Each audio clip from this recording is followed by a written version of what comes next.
שלום וברוכים הבאים לעוד פרק של כסף חכם, פודקאסט על עצות פיננסיות מאנשים שאתם רוצים על הקאפ טייבל שלכם. היום יש לנו כבוד גדול לארח את דייב לובצקי. דייב, ברוך הבא. שלום, תודה שאתה מארח אותי. שמחה גדולה. דייב הוא מנכ"ל IBI מבית ההשקעות הגדולים בישראל ובטח הפעילים בישראל. משתדלים, doing our best.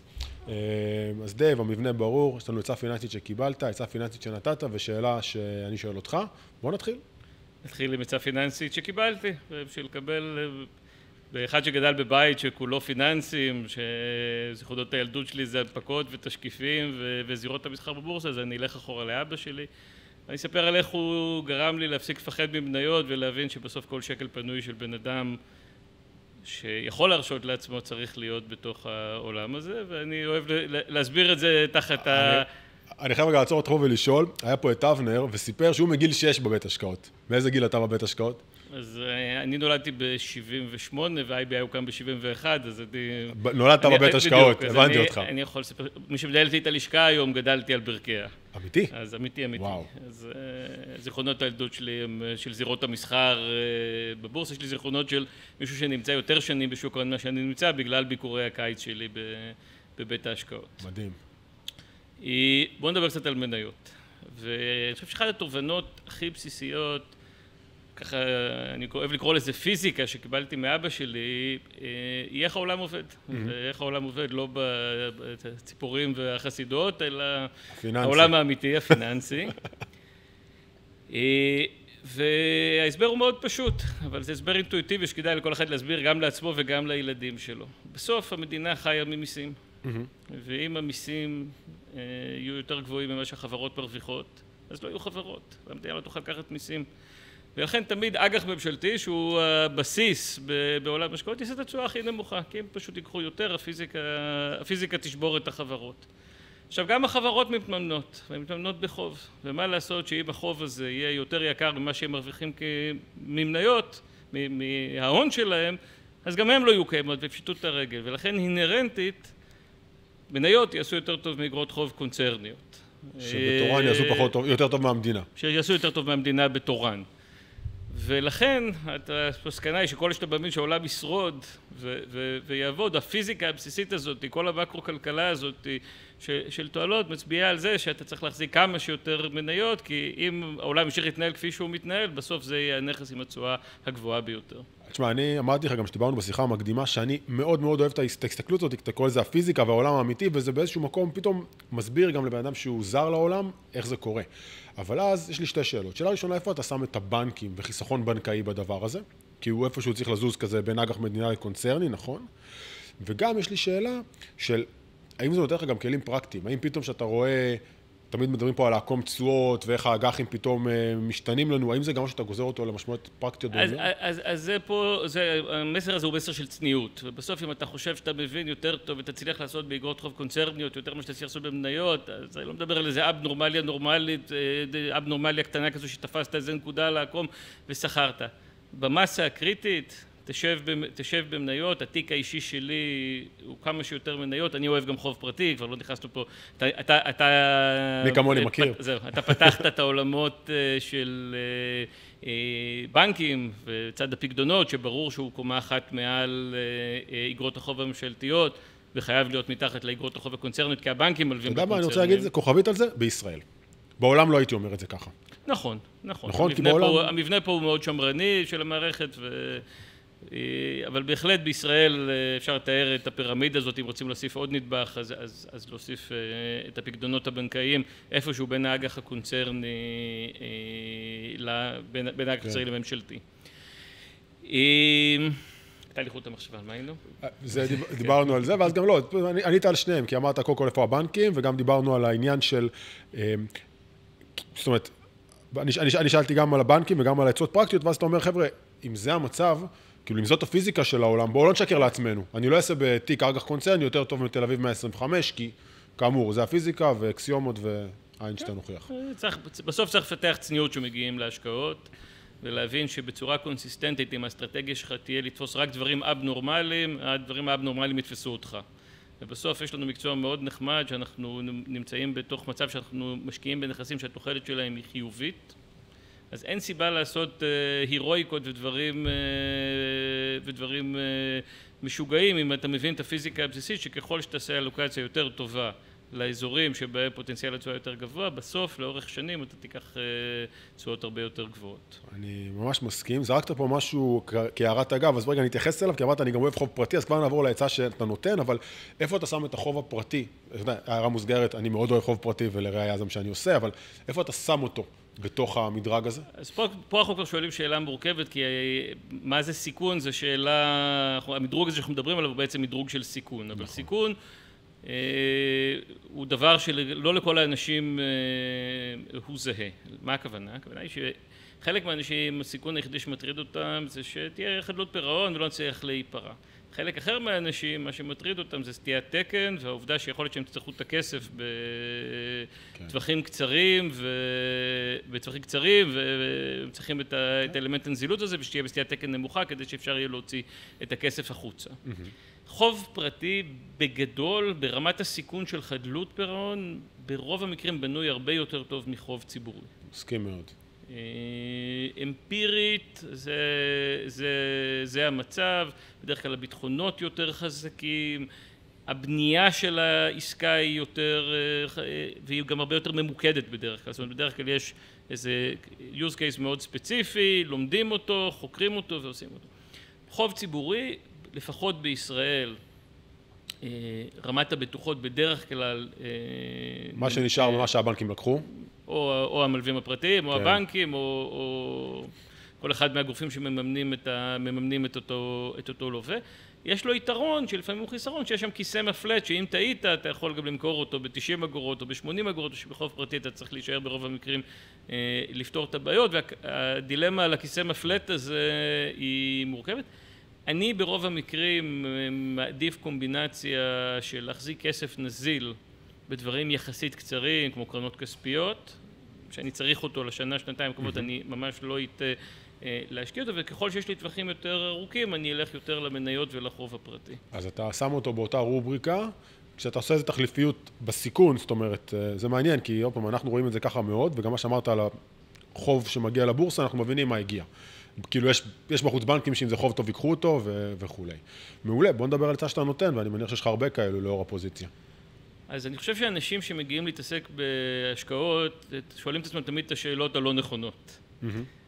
והם שואלים את עצמם הרבה פעמים איזה מניה לבחור, וכמה זה יעלה לי, והאם עכשיו זה זמן טוב, השאלה הכי נפוצה שאתה עובד במקצוע שלי, מתי להיכנס, ועכשיו המלחמה, ואנשים מאגרים, ואתה בטוח שיהיה את זה, ואחרי המלחמה אולי זה יעלה וזה ירד. ובזמן שהם שואלים אותם את השאלה, את המיליון שאלות האלה, שהן שאלות לא חשובות, הם שוכחים לשאול את עצמם שני... המכונת קפה תוקפת אותנו, אנחנו נתגבר על זה. היא גם תמיד עושה את זה, דרך אגב, היא מקשיבה לפודקאסט, נכון? כל פודקאסט היא מתחילה בזה, אבל אוקיי, נחתוך. אז אנשים שוכחים לשאול עצמם שני הדברים הכי חשובים שיש בהשקעות. אחד זה שצריך פשוט לקום ולהתחיל להשקיע. המשמעות של הזמן מתקן כמעט כל טעות. בסוף שווקי מניות יורדים, תזכרו את ה-S&P אחורה, אין כמעט שנה, ב-30-40 שנה האחרונות, שלא תמצא ירידה דו-ספרתית, מפרק זמן לפרק מסוים. זה לא, זה חלק מהאירוע, לנסות לפספס, לזהות אם אני לפני 10% או אחרי 10%, לזהות את האלה, זה בזבוז אנרגיה מוחלט. יש גם סיכון בזה, דרך אגב, כי ישבה פה מורן מפיקטה ואמרה, תראו, מילא ניסיתם את הזמן ולא הצלחתם, אבל אם ישבתם בחוץ, כשאתם צריכים להיות בפנים, הלכה שנה. אני אומר יותר בזה, הכי גרוע אם בטעות פעם אחת זהית המגמה. אתה מתאהב בזה. כי אתה בטוח שאתה פיתחת כישורים, אני דור שני, כל שקל שיש לנו בחיים זה מהשקעות ובניירות ערך, אני אומר לך, אף אחד אין לו רבע מושג בטווחים קצרים מה השוק יעשה. זה שעשוע כזה אינטלקטואלי של להחזיק שליטה עצמית, לאף אחד אין מושג, יש כל כך הרבה משתנים רנדומליים שמזיזים את השווקים בטווחים הקצרים, ולכן דברים שאין לך שום השפעה עליהם, שום יכולת להחליט עליהם, אל תתעסק בהם. אז זה גם מתחתן, עם השאלה, זה גם עוד שאלה שלו, שאלה נוספת ששואלים ולא צריך לשאול, זה טבלת המנצחים, נכון? יש לך, מי עשה הכי טוב בשלוש שנים האחרונות? זה אפילו, יש אמפיריקה שמוכיחה שזה מייצר נזקים, יש מחקר מאוד יפה של מורנינגסטאר שמפרסמים כל שנה, שהוא בודק אסטרטגיה של chasing the stars, זאת אומרת לקחת את הטובים ביותר בשנה מסוימת, הפתעה, הם עם תיק מניות יקר ויעשו ביצועי חסר, ואם כבר, אם הם לא שינו את האסטרטגיה, אז לפעמים לקחת את הכי חלשים מאסטרטגיה חיובית, ולכן זה גם דבר שהעיסוק בו אין לו תוחלת חיובית לעיסוק הזה. אנשים צריכים להיות בשוק כל הזמן, עם מקסימום כסף שהם יכולים, בלי לסבך את עצמם שהם יקבלו החלטות רעות ביום שיגיע מינוס 10-15%, הוא יגיע. זה לא אסון, למרות שכותרות העיתונים יכתבו ויסבירו שהעולם נחרב והמדינה נחרבת והיקום נחרב. הסיסטם הזה עובד כבר 400 שנה והוא יורד פעם בכמה חודשים, 10-15%, לפעמים הוא גם יורד 30 ולפעמים הוא גם יורד 40, זה מאוד לא נעים שאתה בפנים, אבל אם אתה בסוף יודע להסתכל על הגרף לארוך הטווח, אתה מבין שבסוף כל עוד שאתה מאמין שהאנושות תמשיך לייצר ולצמוח ולהתייעל, אז הפיזיקה תהיה לטובתנו. אני חושב שזה לקח מאוד מאוד טוב. תראה, הנושא של הירידות, כמו שאתה מבין, זה משהו שחוזר על עצמו בפודקאסט, אבל אתה הערת את הפנס על שני דברים. אתה אומר, חבר'ה, תפסיקו לשאול את השאלות הלא נכונות. זה לא טבלת הכי טובים שעשו בשלוש שנים האחרונות, זה לא הטיימינג, זה כאילו, פשוט תשאלו את השאלות הנכונות, וזה רכיב הזמן והסיכון. תשמע, ה-S&P, איך שלא תסובב את זה, פעם ב10 שנים יכפיל את עצמו. ככה זה עובד, יכול להיות שהוא ירד, שאני נותן פה עכשיו תחזית, והוא ירד בעוד חודשיים 40%, אין לי מושג, זה סימטרי לחלוטין, ההסתברויות.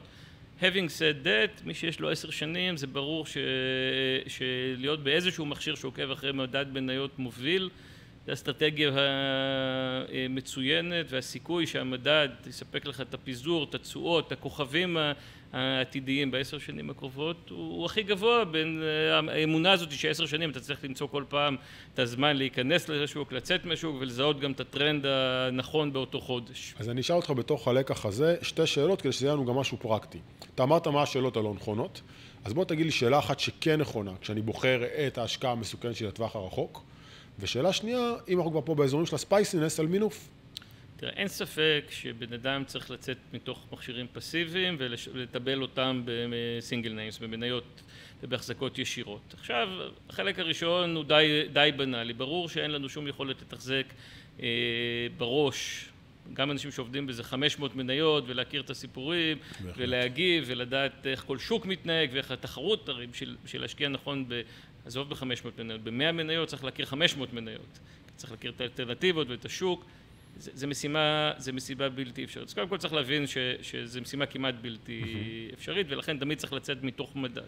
עכשיו, ביחס למניות שאנחנו מוסיפים להחזקה שלנו במדד, פה צריך לראות מה היכולת והקפסיטי שלנו באמת להחזיק מניות שאנחנו מכירים אותן, שאנחנו שומעים שיחות הוועידה שלהם, קוראים את הדוחות הכספיים, מבינים את השוק, ולפי זה להחזיק את המניות העודפות בפורטפוליו.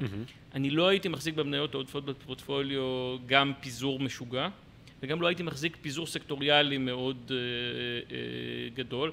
אני חושב שאני נגיד, בתור מי שעובד בתעשיית הפיננסים, יש לי יכולת ניתוח לא רעה של הבנקים, חברות ביטוח ובתי ההשקעות, ולכן אני אתן להחזיק בהחזקות העודפות, מעבר להחזקות, דווקא את הדברים שאני מבין בהם יותר, ולא איזה תת ג'אנר של מניות תעשייה בברזיל, שאני לא מבין בכלל את וגם לא תפתח בו מיומנות, כאילו בשביל מה? הסיכוי שאני אפתח במיומנות, זאת אומרת, אם אני אחליט לפתח במיומנות, סיכוי הוא נמוך, אבל נניח שאני אצליח לפתח במיומנות, אז גם, אז אני אהיה לי 2 סקטורים, 3 סקטורים, ואני חושב שאנשים צריכים את הצניעות הזאת, ולא לדבר במלא פאטוס על מניה ועל שוק, שהם לא מבינים את ההתחלה ואת האמצע של מה שקורה בו. אבל כולם אוהבים להיות ג'רנליסטים, נכון? זה עכשיו קצת אופנתי.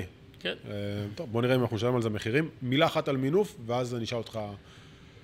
אני חושב שבמינונים מאוד נמוכים זה מאיץ יתרונות להשקעה. אני לא חושב שבן אדם צריך כל תרבות ה-all-in הזאת עכשיו, אבל בהחלט אם אתה במצב שסטיית התקן, הרגשות שלך לסטיית התקן היא נמוכה, אז למנף חלק קטן מהנכסים זה לא רעיון רע, זה גם תלוי איך אתה נמצא בלוקציה שלך בשאר הנכסים. אם אתה ממונף על משכנתה ועל בית, אז לא הייתי הולך ועושה את זה גם בתיק ההשקעות. אם אתה עם בית משלך ובעצם אתה כבר בשלב שאתה צובר הון, אז זה לא אסון גדול אם תשקיע 120% ממה שיש לך, והחלק המסוכן היא חלק שתוכל להתמודד בו עם ירידה שהיא גבוהה גם בגובה המינוף. אז אתה אומר, אם אני מרגיש שאני well off ב-living שלי, אז 25% זה לא רע. אני אפילו אקח את זה במונחים יותר פשוטים. אם אתה מחזיק בנכסים נזילים למדי את ההתחייבויות שלך לשנתיים, שלוש הקרובות, אז החלק שנמצא מחוץ לזה, שהוא באמת כבר מיועד להשקעות יותר ארוכות, כנראה יכול לסבול רמה מסוימת של מינוף. מעולה, זה לקח לדעתי מאוד פרקטי, כי הייתה פה גם את האופנה שאנשים לקחו את ההלוואות על הקרנות השתלמות וכולי, לא בטוח שהם הבינו...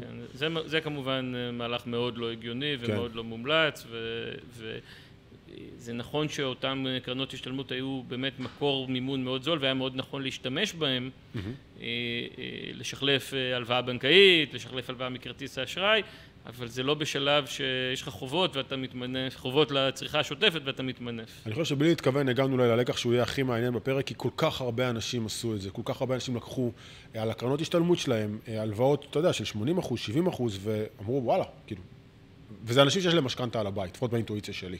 אז אתה אומר, חבר'ה, ממש לא. ממש לא.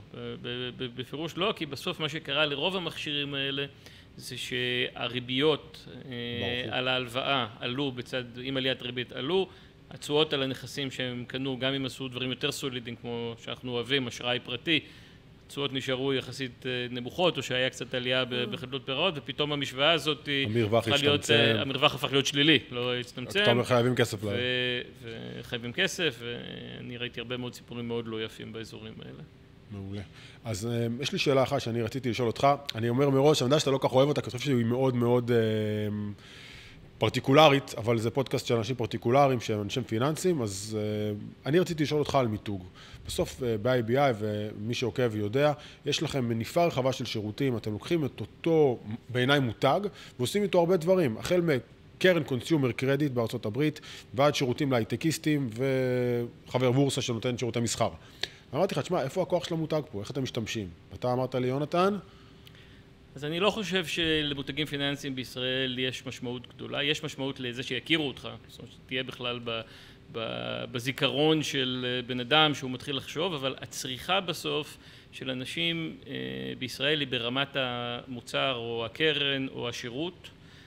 בסוף אנשים שרוצים לקנות היום פלטפורמת מסחר עצמאי ולהתחיל לסחור באפליקציה, בסוף יסתכלו על שלושה מתחרים והתמחרו ביניהם, אף אחד לא יקבל איזו חוויה כזו כמו שיש לבוסם או למרצדס או לאלפה רומאו ויגידו, אוי, אני IBI. אני סוחר ב-IBI, אני מריח אחרת.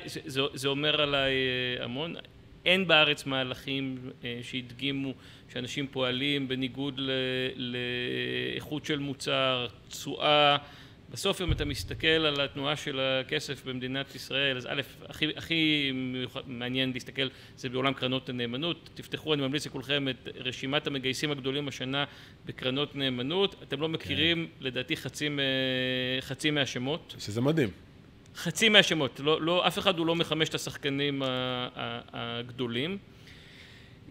תסתכלו על הקונים הגדולים ביותר של קרנות מחקות S&P, זה כל מיני גופים בינלאומיים שאתם גם, חלקם לא שמעתם עליהם מעולם. בסוף אנשים מסתכלים על המוצר, ברמת המוצר, על התחרות שלו, או המתווכים מניעים את האנשים לכיוון כזה ואחר, וגם הרשתות החברתיות. זה פחות רכישות אמורפיות כאלה של תחושה, שאני חושב, יודע שקוקה קולה יותר טעימה לי מפפסי. אני מרגיש שהיא יותר טעימה לי. אז בשוק שלנו זה הרבה פחות קיים, ואין עבודות מרשימות שאנחנו רואים שאנשים הלכו בעקבות מיתוג וצרכו, אנשים מחפשים מוצרים טובים. בהקשר הזה שוק הרבה יותר מצד אחד קשה, כי אתה באמת צריך לעשות עבודה טובה ולהמציא את עצמך מחדש כל פעם. מצד שני הוא מאפשר לגופים קטנים ולגופים שאין להם את התקציבים להיות בערוץ 2 בערב או מרוחים על כל האינטרנט, גם לגייס סכומים גדולים מאוד של כסף. אז תשמע, אותי זה נורא הפתיע האג'נדה הזאת. כאילו היה לי ברור שאין לכם את חטיבת השיווק של קוקה קולה או של דולצ'ה דה גבאנה, אבל אני הרגשתי שיש הרבה יותר כוח למותג בישראל, שאנשים אומרים שם שלא, אני ככה וככה, מנהל את הכסף שלי ככה וככה, שזה אומר משהו. אתה אומר, ממש לא. שלא נתבלבל, אנחנו מוצאים עשרות מיליונים בשנה על שיווק. זה לא שאנחנו לא מאמינים בשיווק, אנחנו מאמינים גדולים מאוד. ההערה שלי הייתה על נושא של מיתוג, ובסוף אם אני יודע להגיע לקהל יעד רלוונטי, יש דרכים כנראה יותר יעילות מלפמפם לו בערוץ 2 איזשהם תדמיות מיוחדות ל-IBI שיבדל אותו מכל גוף אחר, יכול להיות שאת הכסף הזה אפשר להשקיע בצורה יותר יעילה, פשוט בשביל להביא את הלקוחות לעבוד איתנו. awareness יש משמעות מאוד מאוד גדולה, זאת אומרת, זה צריך להכיר אותך, צריך להביא שאתה שחקן, אולי trust היא מילה חשובה בשוק הזה, כן חשוב שידעו שאתה גדול, כן חשוב שאתה קיים, שאתה ותיק, אבל מפה עד למה שאנחנו מכירים כמיתוג, בעולמות של מכוניות, בעולמות של בסמים, לפעמים יש לגופים איזה רצון לעשות את זה, זה פשוט לא כל כך עובד בפיננסים. אז אני אומר שזה, אני בראש שלי, החלוקה שלך למה עובד בשיווק לבין מה עובד במיתוג, היא פשוט מרעננת, כי אני בתור באדם שהוא מסתכל לפעמים על גורמים אחרים, אז אני כן יש לי איזושהי הרגשה כלפי מותג, נגיד בינלאומי, אתה יודע, הרבה בנקים שוויצריים לפעמים, אתה אומר זה לא כל כך בטח פחות בשוק הישראלי. בבנקים השוויצריים נעשו עבודות בהיקפים שלא היו מביישים את תעשיות הבשמים. תסתכלו פעם על, נגיד, העבודה שג'וליוס בר עשה ברשתות חברתיות. כל התאגיד עובד בזה. זה אלה היקפי השקעה באמת פנומנליים, תמיכה בקבוצות פורמולה, ואלה באמת הצבה של המותג בזה. ברמה ישראלית וברמת תוצאות והכנסות ישראליות אין שום דבר שמתקרב לזה, ההסתכלות שלך על המותגים השוויצריים היא נכונה, אתה מרגיש את הכסף שהושקע בהם כמו שהושקע בבוסם ובבמ ובמרצדס. במותגים ישראלים הדבר הזה לא שווה את ההשקעה להערכתי. תשמע, זה מרתק בעיניי כי זה פשוט מראה לי לפחות את הבליינד ספוט שלי, כי אני בראש שלי, כן?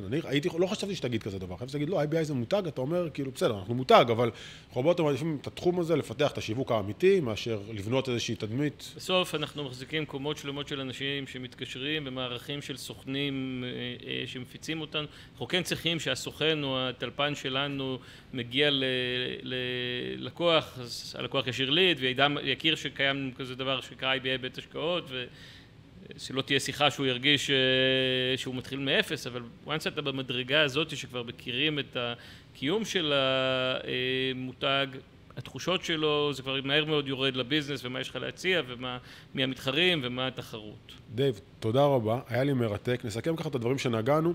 נתת את זה שאבא שלך נתן לך על ההסתכלות הפיזיקלית על ההשקעות, מה צריך לתת יותר ממה. אני חושב שזה מאוד מעניין. נכנסנו גם את החוב הפרטי פנימה, שזה איזושהי מדרגה שככה לי לפחות היה נשמע טוב לדעת איפה אתה שם את זה. אלמנט הזמן שכולם מדברים עליו בהשקעות הוא גם נושא שחשוב מאוד לפתח וגם מה שנקרא השאלות שלא צריך לשאול. מבחינתי אני לקחתי, כשמדבר עם אנשים, להגיד לחבר'ה, תשמעו, כאילו, בואו לא נתעסק בדברים לא מעניינים, והשיחה עכשיו על המיתוג היה מרתק. דייב, תודה רבה שהתארחת. תודה רבה לך.